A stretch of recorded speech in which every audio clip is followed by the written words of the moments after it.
கோதாபிராட்டியனுடைய இன்றைய நாள் பாசுரம் கண்ணனுடைய வீட்டில் இருக்கக்கூடியவர்களை கண்ணனை அழைப்பதாக அமைகிற பாசுரம். கண்ணனுடைய வீட்டு வாயிலுக்கு போய் நிற்கிறார்கள் இந்த பெண்கள். நந்தகோபனுடைய இல்லம் அது.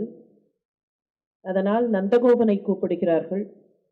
நந்தகோபனை மாத்திரம் கூப்பிட்டால் போதாது என்பதற்காக யசோதை பிராட்டியை கூப்பிடுகிறார்கள். என்ன இருந்தாலும் கண்ணனுக்கு சகோதரனாக கூடவே இருக்கக்கூடிய பலராமரையும் அழைக்கிறார்கள். அம்பரமே, தண்ணீரே, சோரே, அறம் செய்யும் நம்பெருமான் நந்தகோபாலா எழுந்திராய். கொம்பனார்க்கெல்லாம் கொழுந்தே குல விளக்கே எம்பெருமாட்டி யசோதா அறிவுராய். அம்பரம் ஊடு அறுத்து ஓங்கி உலகளந்த உம்பர்கோமானே உறங்காது எழுந்திராய். செம்பொன் கடலடி செல்வா பலதேவா உம்பியும் நீயும் உறங்கேலோர் எம்பாவாய். 8 அடிகள் கொண்ட இந்த பாசுரம் 4 பகுதிகளாக இருப்பதை பார்க்கலாம். அந்த வீட்டில் நந்தகோபன், யசோதை, கண்ணன், பலராமன் எல்லோரும் இருக்கிறார்கள். கண்ணன் தான் இவர்களுக்கு நோக்கம். கண்ணனைத்தான் கூப்பிடணும். இருந்தாலும் கண்ணனை நேரடியா கூப்பிட முடியல. அதனால நந்தகோபனை முதலில் கூப்பிட்டார்கள். அம்பரமே, தண்ணீரே, ஷோரே, அறம் செய்யும் எம்பெருமான் நந்தகோபாலா நம் பெருமான் நந்தகோபாலா. இந்த பாடாந்திரம் உண்டு. நம் பெருமானும் சில பிரதிகள் இருக்கும், எம்பெருமானும் இருக்கும். எப்படி இருந்தாலும் சரிதான். எங்களுடைய தலைவனாக இருக்கிற நந்தகோபாலனே. இவர்கள் ஆயர் சிறுமியர்கள். எங்களுக்கு வேண்டிய எல்லாவற்றையும் தரக்கூடிய நந்தகோபாலனே, எங்களுடைய அரசனே. அம்பரமே, தண்ணீரே, ஷோரே, அறம் செய்யும். அம்பரம்னு சொன்னா உடைன்னு அர்த்தம்.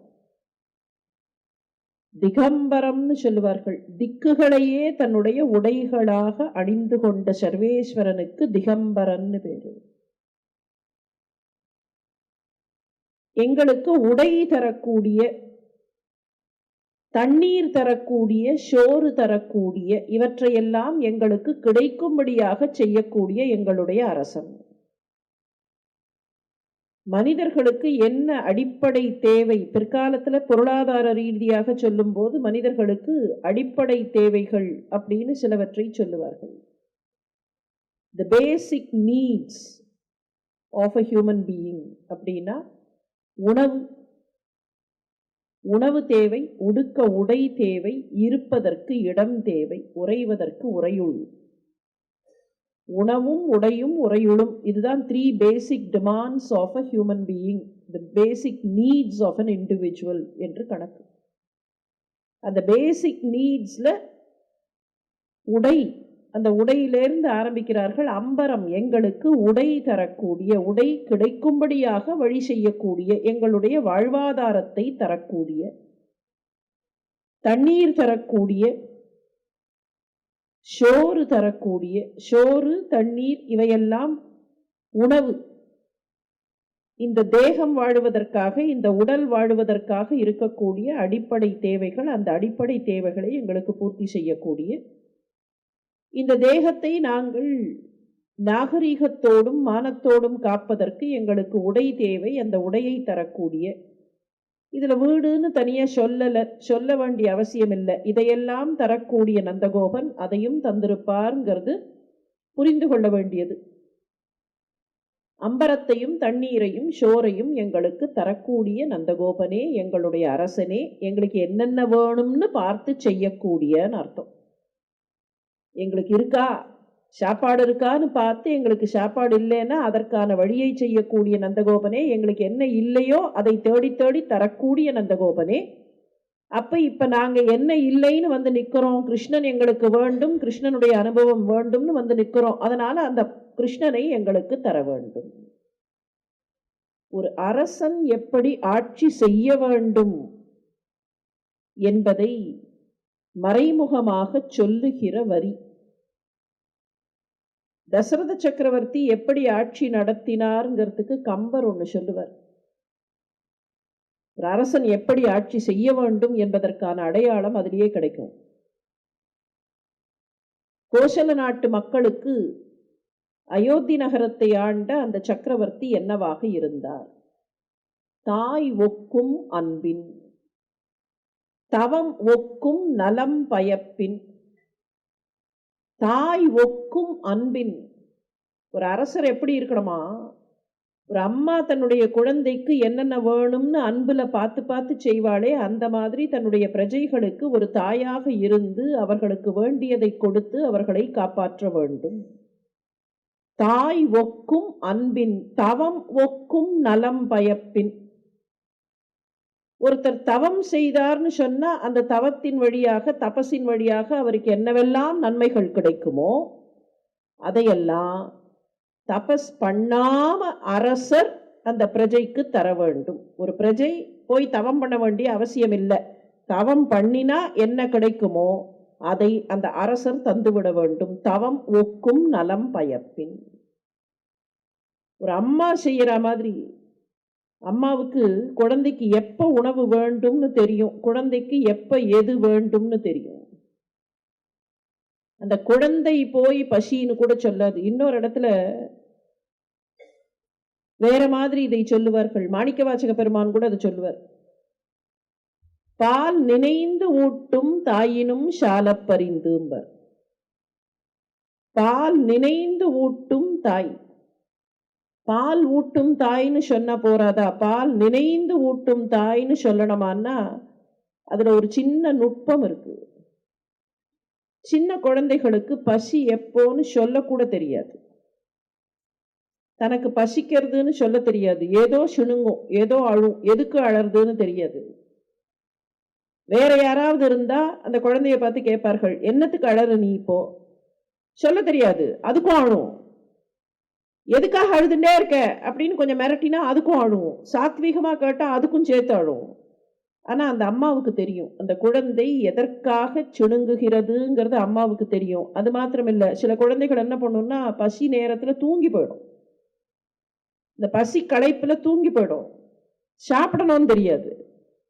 ஆனா அம்மா என்ன பண்ணுவா, தூக்கத்துல இருக்கிற குழந்தைய சில சமயம் பார்த்தா வேடிக்கையா இருக்கும், குழந்தைய போய் எழுப்புற ஆளே தூக்கத்துல இருந்துன்னு. அந்த அம்மாவுக்கு தெரியும் அந்த குழந்தை பசியில் தூங்கி போயிருக்கிறது, எழுப்பி சோறு ஊட்ட வேண்டும்னு அந்த தாய்க்கு தெரியும். அதுதான் பால் நினைந்து ஊட்டும். அந்த குழந்தைக்கு எப்ப தேவை என்பதை தான் நினைந்து ஊட்டுபவள் தாயின்னு சொன்னா, அந்த மாதிரி தன்னுடைய பிரஜைகளுக்கு என்ன வேண்டும் என்பதை பார்த்து பார்த்து செய்யக்கூடிய ஒரு அரசன். அவர்களுக்கு யாருக்கு எப்ப என்ன வேணும். வீட்டுல 4 குழந்தைகள் இருந்தா எல்லா குழந்தைக்கும் ஒரே மாதிரி ஒரே சமயத்துல தேவை இருக்காது. எந்த குழந்தைக்கு பத்திய சாப்பாடு, எந்த குழந்தைக்கு ஸ்வீட் கொடுக்கணும், இல்லை எந்த குழந்தைக்கு கொடுக்க கூடாது, இது எல்லாம் அம்மாவுக்கு தெரிகிற மாதிரி ஒரு அரசனுக்கு தன்னுடைய பிரஜைகளில் யாருக்கு என்ன தேவை என்பதை பார்த்து தருவதற்கு தெரிந்திருக்க வேண்டும். அப்படி இருக்கக்கூடிய நந்தகோபாலனே அம்பரமே தண்ணீரே சோரே அறம் செய்யும் எம்பெருமான் நந்தகோபாலா. அப்படிப்பட்ட நந்தகோபாலனே நாங்கள் உன்னுடைய வீட்டு வாசலில் வந்து நிற்கிறோம். எழுந்திராய், உறக்கத்திலே இருந்து எழுந்திரு, நீ எழுந்திராய்.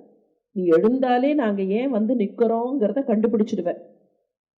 எங்களுக்கு என்ன வேணுங்கிறத பார்த்து பார்த்து செய்யக்கூடிய அரசன் தானே. அதனால நாங்க இங்க வந்து நிக்கிறது உனக்கு தெரிஞ்சதுன்னா, தூக்கத்திலேருந்து நீ எழுந்து எங்களை பார்த்தால் நாங்கள் எதற்காக நிற்கிறோம் என்பதை கண்டுபிடித்து விடுவாய். ஆகவே உடனடியாக எங்களுக்கு அந்த கண்ணனை கொடுப்பாய். நந்தகோபாலா எழுந்திராய்.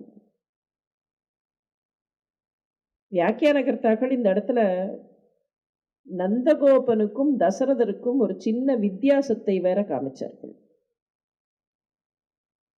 பிரஜைகளுக்கு உதவி செய்வதில் தசரத சக்கரவர்த்தியும், தன்னிடத்தில் இருக்கக்கூடிய ஆயர்பாடி மக்களுக்கு உதவி செய்வதில் நந்தகோபாலனும் சமமாக இருந்தார்கள்னு சொன்னா கூட ஒரு சின்ன வித்தியாசம் இந்த 2 பேர்கிட்டையும் இருக்கு.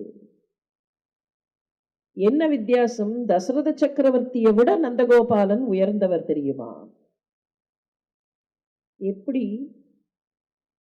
சக்கரவர்த்தி விஸ்வாமித்திரர் வந்து ராமனை கேட்டபோது கொடுக்கறதுக்கு தயங்கினாரா இல்லையா? கரிய செம்மல் ஒருவனை தந்திடுன்னு சொன்ன உடனே சக்கரவர்த்தியால தர முடியல. விஸ்வாமித்திரர் வந்து ராமனை கொடு. எதுக்கு ராமன்? 15 வயசு நிரம்பாத பாலகன். நான் வருகிறேன், யாகத்தை காப்பாற்றுவதற்கு நான் வருகிறேன். ராமனை கொடுக்கறதுக்கு அவ்வளவு சுலபத்துல தசரத சக்கரவர்த்தி சம்மதிக்கல. என்னென்னமோ சொல்லி பார்த்தார். அவர் ஒவ்வொரு பதிலா சொல்ல சொல்ல அவனுக்கு தெரியாது, அவன் சின்ன பையன், நான் வரேன், அவனுக்கு போர்க்களத்துல பரிச்சயம் இல்லை, இதுவரைக்கும் அவன் எந்த போர்க்களத்துக்கும் போனதில்லை. அதனால அஸ்திர சஸ்திர பயிற்சியில என்னதான் இருந்தாலும் வெறும் தியரிட்டிக்கல் நாலேஜ் தான், பிராக்டிக்கலா தெரியாது. அங்க வந்து அரக்கர்கள்ட்ட அவனால போர் செய்ய முடியாது. முதல்ல போடுற சண்டை அரக்கர்கள் கூடயா இருக்கணும். இப்படி எல்லாம் என்னென்னமோ சொல்லி பார்த்தார். ஒன்னுத்துக்கும் விஸ்வாமித்திரர் மசியல்ல. அது மாத்திரமில்ல, அந்த சந்தர்ப்பத்துல விஸ்வாமித்திரர் எப்படி இருந்தாருங்கிறதுக்கு ஒரே ஒரு சின்ன அடையாளம் காட்டுவார்கள். அவர் எந்த அளவுக்கு உள்ளம் கொதித்தார் அல்லது சினத்தால் கொதித்தார்ங்கிறத வெளியில சொல்லல, வெளியில காட்டல. என்னெல்லாம் இருந்தாலும் முனிவர் இல்லையா, வெளியில காட்டல. ஆனா என்ன ஆச்சா, அவருடைய 2 புருவங்களும் அப்படி ஒண்ணு கொக்கி போட்டு நின்னுதான். அந்த புருவங்கள் ஒன்றை ஒன்று கொக்கி போட்டதை பார்த்த போதே தேவர்களுக்கு தெரிஞ்சு போச்சு, அடடா இவ்வளவு கோபத்துல நிக்கிறாரே, என்ன நடக்கும்னு தெரியலையே. கொடுக்க மாட்டேன் என்று மறுதலித்த தசரத சக்கரவர்த்தியை மடை மாற்றியவர் குலகுருவாக இருந்த வசிஷ்டர். அவர்தான் வந்து சொன்னார், என்ன இருந்தாலும் அந்த முனிவருக்கு தெரியும், அவர் உன்னுடைய மகனுக்கு நல்ல வழியைத்தான் காட்டுவார், அவரோடு அனுப்பி வை. ராமாயணம் கொஞ்சம் வினோதமான காப்பியம். பெரியாழ்வார் பாடினார்னு பார்த்தோம் இல்லையா? ஒன்றுக்கொன்று எதிராக இருக்கக்கூடியவை எம்பெருமானிடத்தில் அடங்கி கிடக்கின்றன, பையுடை நாக பகை கொடியானுக்கு பல்லாண்டு கூறுதுமேன்னு சொல்லி எதிரும் புதிருமாக இருக்கக்கூடிய நாகராஜனும் ஆதிசேஷனும் இந்த பக்கத்துல இருக்கக்கூடிய கருடாழ்வாரும் பக்கத்துல இருக்கிறார்கள். இது எம்பெருமான் கிட்ட மாத்திரம்தான் சாத்தியம்னு. அந்த எம்பெருமான் ராமாவதாரம் எடுத்து வந்த போது அதே மாதிரியான வினோதம் நிகழ்வதை பார்க்கிறோம். சாதாரணமா விஸ்வாமித்திரரும் வசிஷ்டரும் ஒருத்தருக்கு ஒருத்தர் எதிர் திசையில நிற்பார்கள். ஒருவேளை வசிஷ்டர் ஒத்து போனா கூட விஸ்வாமித்திரர் ஒத்து போக மாட்டார், அவர் தனியா தான் நிற்பார். ஆனா ராமாயணத்துல மாத்திரம்தான் விஸ்வாமித்திரர் கேட்பதை கொடுக்க வேண்டும்னு வசிஷ்டர் சிபாரிசு பண்ணி வாங்கி கொடுப்பார். வசிஷ்டர மாதிரி ஒருத்தர் உண்டா, அவர்கிட்ட வளர்ந்த மாணவன் போல ஒருத்தன் உண்டான்னு சொல்லி விஸ்வாமித்திரர் வசிஷ்டரை ஸ்லாகிப்பார். இது ராமாயணத்துல மாத்திரம்தான் நடக்கும், வேற எந்த இடத்துலயும் இந்த 2 பேரும் ஒன்றாக ஒருவரை ஒருவர் பாராட்டி கொண்டதாக தகவலே கிடையாது. இப்ப வசிஷ்டர் தான் வந்து சொன்னாரப்பா அனுப்பி வை, இனிமேல் உன்னுடைய மகனுக்கு அவர்தான் குருவாக இருக்க வேண்டும் அடையாளம் காட்டியவர் வசிஷ்டர். அதனால விஸ்வாமித்திரர் வந்து கேட்டபோது தன்னுடைய மகனை கொடுப்பதற்கு தயங்கிய தசரத சக்கரவர்த்தியை காட்டிலும் எல்லோரையும் அழைத்து அழைத்து என்னுடைய மகனை நீங்கள் எல்லாரும் வந்து அனுபவியுங்கள்னு கொடுத்தாரே, அந்த நந்தகோபன் உயர்ந்தவர். எப்படி கொடுத்தாராம்? கூப்பிட்டு கொடுத்தாராம், வாருங்கள் எல்லோரும் வாருங்கள், இங்கே வந்து அவனுடைய அன்பை எல்லோரும் பெற்றுக்கொள்ளுங்கள். நன்முறை அன்புடை மகளிர் முறைமுறை தத்தம் குரங்கிடை இருத்தி.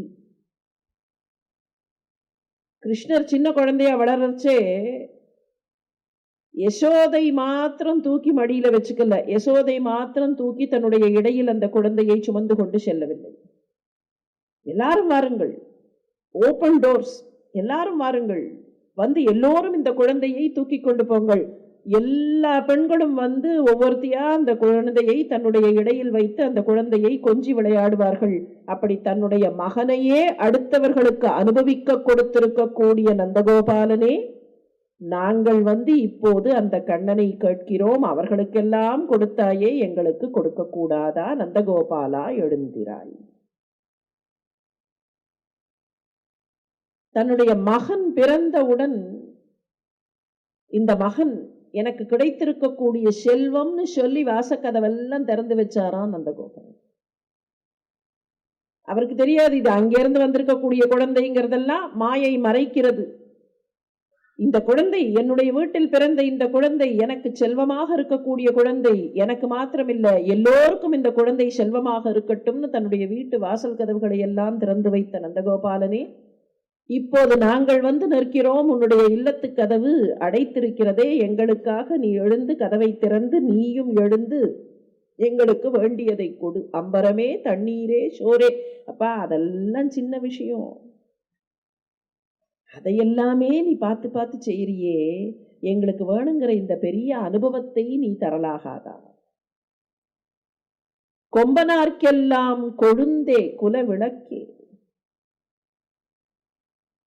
எல்லா பெண்களுக்கும் கொழுந்து போல இருக்கக்கூடியவளே எம்பெருமாட்டி யசோதா அறிவுராய். அது என்ன கொழுந்து? கொழுந்துன்னு சொன்னா வயசுல சின்னதுன்னு அர்த்தம் சாதாரணமா. ஆனா இங்க யசோதை வயதில் இளையவளாக இருப்பதற்கு வாய்ப்பில்லை. ஓரளவுக்கு இந்த பெண்களை காட்டிலும் அவள் வயது முதிர்ந்தவளாகத்தான் இருக்க வேண்டும். அப்படி இருக்கிறச்சே அவளை போய் கொழுந்துன்னு கூப்பிடுகிறார்களே. கொம்பனார்க்கெல்லாம் கொழுந்தே, பெண்களாக இருக்கக்கூடிய எல்லோருக்கும் நீதான் கொழுந்துனார்கள். கொடிகளாக இருக்கக்கூடிய, கொம்புகளை சுற்றக்கூடிய கொடிகளாக இருக்கக்கூடிய பெண்கள், இந்த பெண்களுக்கெல்லாம் கொழுந்து போல இருக்கக்கூடியவளை. கொழுந்துங்கிறதுக்கு அழகான ஒரு உள்பொருள் உண்டு. ஒரு செடி இருக்கு அப்படின்னு சொன்னா அந்த செடியில புதுசா வரக்கூடிய துளிருக்குத்தான் கொழுந்துன்னு பேரு. அது சின்ன செடியா இருந்தாலும் சரி, கொஞ்சம் பெரிய மரமா இருந்தாலும் சரி, புதுசா வந்திருக்கக்கூடிய துளிர், அந்த தளிர் இலை அல்லது துளிர் இலைக்குத்தான் கொழுந்துன்னு பேரு.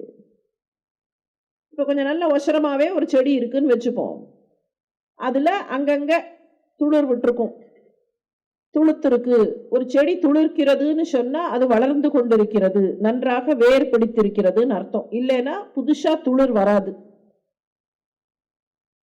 அப்படி இருக்கிற ஒரு செடி ஒருவேளை அதற்கு தண்ணீர் போதவில்லைன்னு வச்சுப்போம். நன்றாக வளர்ந்த செடிதான், வளர்ந்த செடி, வேர் பிடித்த செடி. ஆனா அதுக்கு ஒருவேளை தண்ணீர் போதவில்லை. அந்த தண்ணீர் போதவில்லைங்கிற சைன் ஃபர்ஸ்ட் எங்க வெளியில தெரியும்னா அந்த துளிர்ல, அந்த கொழுந்துல தான் தெரியும். அது வாடும், இல்லைன்னா புதுசா கொழுந்து வராது. தோட்டக்காரர்கள் கண்டுபிடிக்கிறதே அங்கதான் கண்டுபிடிப்பார்கள். இந்த செடி சரியா இருக்கா இல்லையா, கொஞ்சம் வளர்ந்த செடி, ரொம்ப நாளா இருக்கிற செடி, அது நன்றாக இருக்கிறதா இல்லையா, அதுக்கு ஏதாவது சிக்கல் இருக்கா அப்படின்னு எப்படி கண்டுபிடிக்கிறதுனா, புதுசா துளிர் வரலைன்னா அந்த செடிக்கு ஏதோ ப்ராப்ளம். இல்ல வந்த துளிர் வாடி போக ஆரம்பிச்சதுன்னா அந்த செடிக்கு பிரச்சனை. அப்போ அந்த செடியினுடைய மொத்த நிலையையும் எப்படி அந்த துளிர் அல்லது கொழுந்து வெளிக்காட்டுகிறதோ அந்த மாதிரி இந்த இனத்துக்கு என்ன துன்பம் யாருக்கு வந்தாலும் முதலில் வாடக்கூடியவள் யசோதை. ஆயர்பாடியில் இருக்கிற யாருக்கு எந்த குடும்பத்துல என்ன கஷ்டம் வந்தாலும், யாருக்கு துன்பம் வந்தாலும் அதை தன்னுடைய துன்பமாக ஏற்று அதற்காக உடனடியாக வாடி போகக்கூடிய கொழுந்தே. அம்மா, யாருக்கு கஷ்டம் வந்தாலும் நீதான் வாடி போவாய். இப்ப பெண்களாக இருக்கிற எங்களுக்கு வந்திருக்கிற துன்பம் உனக்கு தெரியலையா? நீ பாட்டுக்கு நிம்மதியா தூங்குறியே. கொம்பனார்க்கெல்லாம் கொழுந்தே, பெண்களுக்கெல்லாம் கொழுந்தாக இருக்கக்கூடியவள் உன்னுடைய பிள்ளைதான் பெண்ணின் வருத்தம் அறியாதவன் நினைச்சோம். நீ கூடவா எங்களுடைய வருத்தத்தை புரிந்து கொள்ளவில்லை? நாங்கள் எல்லாம் வந்து இங்கே நிற்கிறோம், எதற்காக நிற்கிறோம்னு உனக்கு தெரியாதா? இப்படி வந்து நிற்கக்கூடிய எங்களுடைய துன்பம் உனக்கு புரியாம இருக்கலாமா? கொம்பனார்க்கெல்லாம் கொழுந்தே குல விளக்கே, எங்கள் குலத்துக்கு நீதானேமா விளக்கு. அந்த குலத்தை சேர்ந்தவர்கள், ஆயர்பாடி குலத்தை சேர்ந்தவர்கள், ஆயர் குலத்தை சேர்ந்தவர்கள் இப்போது வந்து கேட்கிறோம், அந்த கிருஷ்ண அனுபவம் எங்களுக்கு வேண்டும், குல விளக்கே அறிவுராய். எங்கள் குலத்துக்கே பெருமை எங்க கிடைச்சதுன்னு சொன்னா உன்னால கிடைச்சது. ஏன் உன்னால கிடைச்சது? அந்த கிருஷ்ணனை பெற்றவள் நீதானே. அவர்களை பொறுத்த வரைக்கும் கிருஷ்ணனை பெற்ற தாய் தான் அந்த யசோதை. அந்த கிருஷ்ணனை பெற்றவள் நீதானே. கிருஷ்ணன் எங்களுக்கு கிடைத்தது உன் வழியாகத்தானே. அப்போ உன்னாலதானே இந்த குலத்துக்கே ஒரு பெரிய வெளிச்சம் கிடைச்சிருக்கு. அந்த வெளிச்சத்தை தந்திருக்கக்கூடிய குல விளக்கே. கண்ணனை வெளிச்சம்னு வச்சுண்டா அந்த வெளிச்சம் எப்படி வந்தது? அந்த விளக்கில் இருக்கக்கூடிய வெளிச்சம் தானே. நீ விளக்காக இருந்து நீ உருகி அவனை எங்களுக்கு வெளிச்சமாக தந்திருக்கிறாய். கொம்பனார்க்கெல்லாம் குல விளக்கே அறிவுராய். யசோதை பிராட்டியை எழுப்பினால் அந்த யசோதை பிராட்டி தங்களுடைய துன்பத்தை புரிந்து கொண்டு தங்களுக்காக கண்ணனை கொடுப்பாள். ஏன்னா அவதான் கூப்பிட்டா. என்னதான் நந்தகோபன் கதவுகள் எல்லாம் திறந்து வச்சாலும் அவதான் கூப்பிட்டா. வந்து காணீரே, இவனுடைய இந்த சிறு பாதங்களை வந்து காணீரேன்னு எல்லாரையும் கூப்பிட்டவ அவதான். அன்னைக்கு அந்த குழந்தை சின்ன குழந்தையா இருக்கும்போது எல்லாரையும் கூப்பிட்டு காமிச்சியா இல்லையா? இன்னைக்கு நாங்க வந்திருக்கோம், அந்த கண்ணனை எங்களுக்கு கொடு யசோதை பிராட்டியே, எம்பெருமாட்டி யசோதாய். எங்களுக்கு கடவுள்னு வேற யாரும் இல்லை. நாங்க வேற யாரையோ தெய்வம்னு தேடிட்டு போகல. எங்களுக்கு எம்பெருமான் யாருன்னு கேட்டா இந்த எம்பெருமான் நந்தகோபாலன். யசோதை தான் எம்பெருமாட்டி. எம்பெருமான் எம்பெருமாட்டிங்கிறது சாதாரணமா பகவானுக்கு சொல்லக்கூடிய சொற்கள். ஆனா எங்களை பொறுத்த வரைக்கும் நீங்க 2 பேரும் தான் எங்களுக்கு தெய்வம். எங்களுக்கு தெய்வமாக இருந்து எங்களுக்கு வெளிச்சத்தை ஞானத்தை தந்திருக்கக்கூடிய நீங்கள் 2 பேரும் தான் எம்பெருமானும் எம்பெருமாட்டியும். எம்பெருமான் நந்தகோபாலா, எம்பெருமாட்டி யசோதா.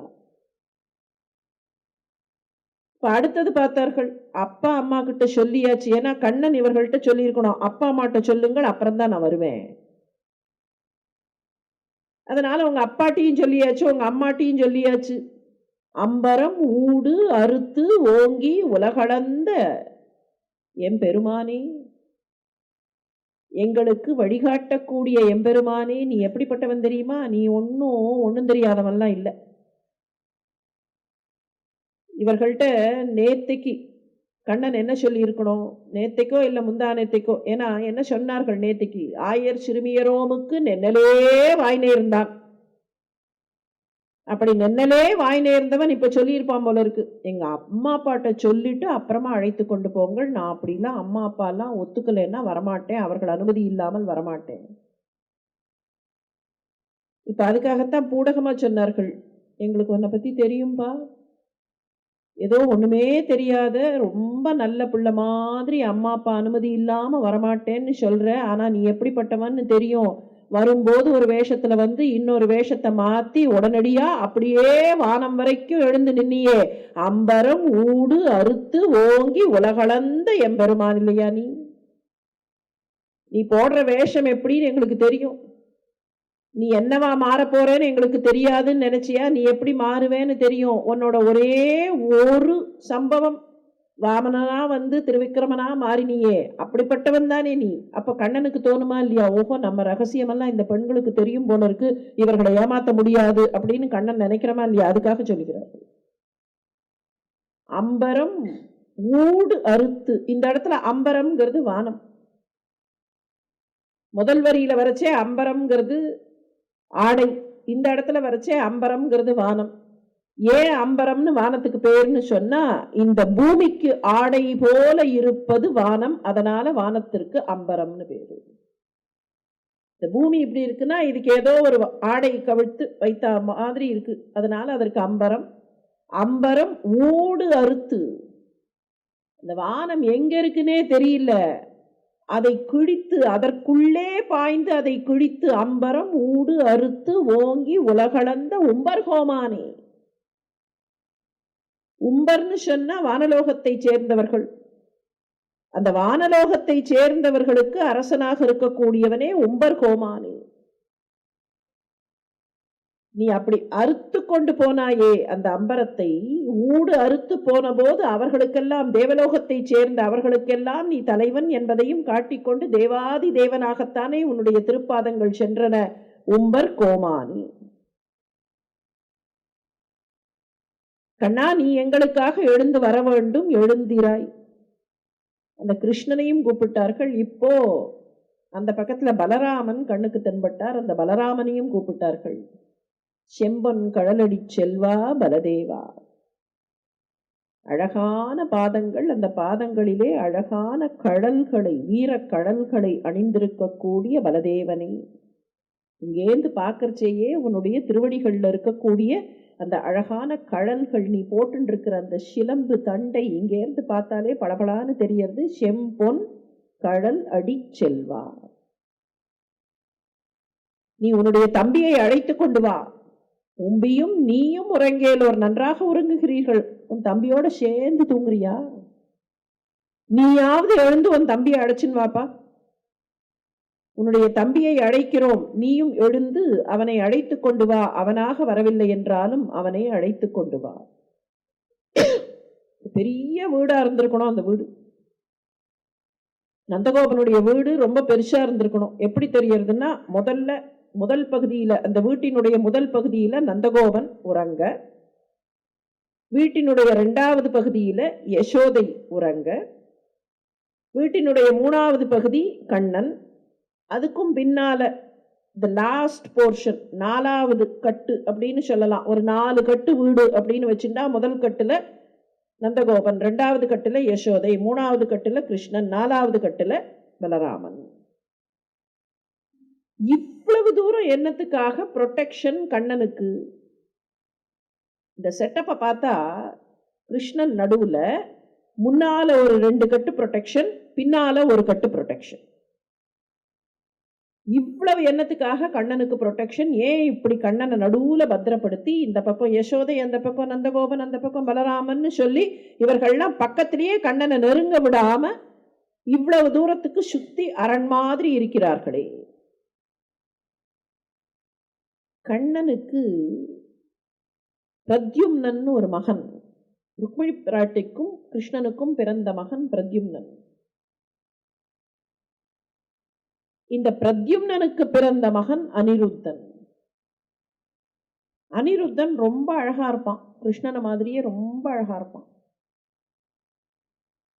அந்த அனிருத்தனை ஒருத்தி தூக்கின்னு போயிட்டான்.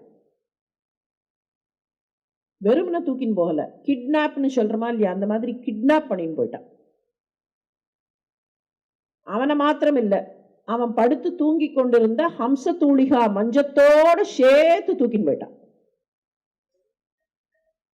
பாணாசுரன்னு ஒருத்தன் முதல்ல நல்லவனா இருந்தவன். ஆனால் அவனுக்கு பலம் கிடைத்ததனால் அடுத்தவர்களுக்கு துன்பம் கொடுத்து அதனாலேயே அசுரத்தன்மை பெற்றவன். அவனுக்கு ஒரு அழகான மகள் உஷான்னு பேரு அவளுக்கு. அவளுடைய தோழி சித்திரலேகா. இந்த உஷா அனிருத்தனை பற்றி கேள்விப்பட்டு அனிருத்தனை மனத்தால் மணாளனாக வரிக்க தொடங்கினாள். அனிருத்தன் எப்படி இருப்பான்னு பக்கத்துல இருக்கிற சித்திரலேகாவுக்கு தெரியாது. ஆனா அந்த அனிருத்தன் இப்படித்தான் இருப்பான். ஏன்னா அவளுடைய ஸ்வப்னத்துல தான் வந்திருக்கான். உஷாவினுடைய ஸ்வப்னத்துல தான் அவனுடைய தோற்றம் தெரிஞ்சிருக்கு.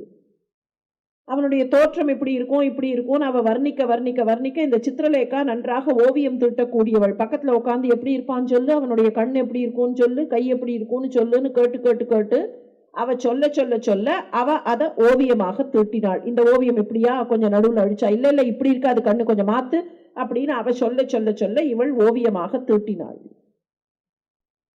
ஒரு ஸ்டேஜ்ல இவ ஓவியம் தீட்டினது அவ மனசுல இருக்கிற அந்த உருவத்தோட அப்படியே பதிஞ்சு போச்சு. ஆமா, இவன் தான் உஷா சொன்ன உடனே அந்த சித்திரலேகா என்ன பண்ணினா, எங்க இருக்கான் இந்த மாதிரி ஒருத்தான்னு தேடி கண்டுபிடிச்சா. ஒரு நாளைக்கு கண்டுபிடிச்சிட்டா.